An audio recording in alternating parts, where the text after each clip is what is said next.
નમસ્કાર વિદ્યાર્થી મિત્રો, આજના વિડીયોમાં આપણે જોવાના છીએ ધોરણ 11 હિન્દી વિષયનું દ્વિતીય પરીક્ષા 2025 માટેનું મોસ્ટ આઈએમપી પેપર સોલ્યુશન। તો વિદ્યાર્થી મિત્રો, આ વિડીયોને ખાસ અંત સુધી જુઓ। તો સૌપ્રથમ વાત કરીએ કે તમે આ હિન્દીનું પેપર કઈ રીતે ફ્રીમાં મેળવી શકો છો। તો તમારે આ વિડીયોના ડિસ્ક્રિપ્શન બોક્સને ઓપન કરવાનું છે, ત્યાં તમને એક લિંક મળશે, તેના ઉપર તમે ક્લિક કરીને પેપરને ડાઉનલોડ કરી શકો છો। અથવા તો તમારે આવી જવાનું છે ગૂગલમાં। તો વિદ્યાર્થી મિત્રો, સૌપ્રથમ તમારે ગૂગલમાં આવીને શું સર્ચ કરવાનું તો વિઠ્ઠલ ખબર।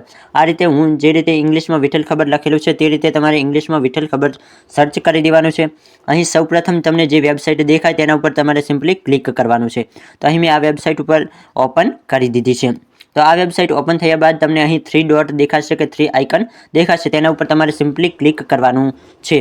તો અહીં હું આના ઉપર ક્લિક કર્યા બાદ તમારે અહીં એજ્યુકેશનની કેટેગરી દેખાશે। તો સિમ્પલી આપણે એજ્યુકેશનની કેટેગરી ઉપર ક્લિક કરી દઈશું। ત્યારબાદ થોડાક નીચે આવીશું એટલે આપણને ધોરણ 11 અહીં ધોરણ 11 જોવા મળશે। તો તમે ધોરણ 11 ઉપર ક્લિક કર્યા બાદ તમારે થોડુંક એવું નીચે આવી જવાનું છે અને અહીં તમને જોવા મળશે કે પેપર ડાઉનલોડ કરવા માટે નીચે ક્લિક કરો, જેમાં આર્ટ્સના આઈએમપી ક્વેશ્ચન્સ પેપર લખેલું છે તેના ઉપર આપણે સિમ્પલી ક્લિક કરી દઈશું। તો તમે હવે થોડાક નીચે આવશો એટલે તમને કોઈ પણ પેપર તમે ફ્રીમાં ડાઉનલોડ કરી શકશો। તો તમે અહીં જોઈ શકો છો કે આઈએમપી પેપર ડાઉનલોડ મનોવિજ્ઞાન, ભૂગોળ, દરેક વિષયના અહીં પેપર આપેલા છે। તો તમે કોઈ પણ વિષયનું પેપર ફ્રીમાં ડાઉનલોડ કરી શકશો। તમારે જે પણ વિષયનું અહીંથી પેપર ડાઉનલોડ કરવું હોય તો તેની સામે ડાઉનલોડનો ઓપ્શન છે, તમે ડાઉનલોડ કરીને તમારી સારી એવી તૈયારી કરી શકશો। તો આઈ હોપ તમને આ વિડીયો પસંદ આવશે। વિડીયો પસંદ આવે તો જરૂરથી વિડીયોને લાઇક કરો અને આપણી આ યુટ્યુબ ચેનલને સબસ્ક્રાઇબ કરો।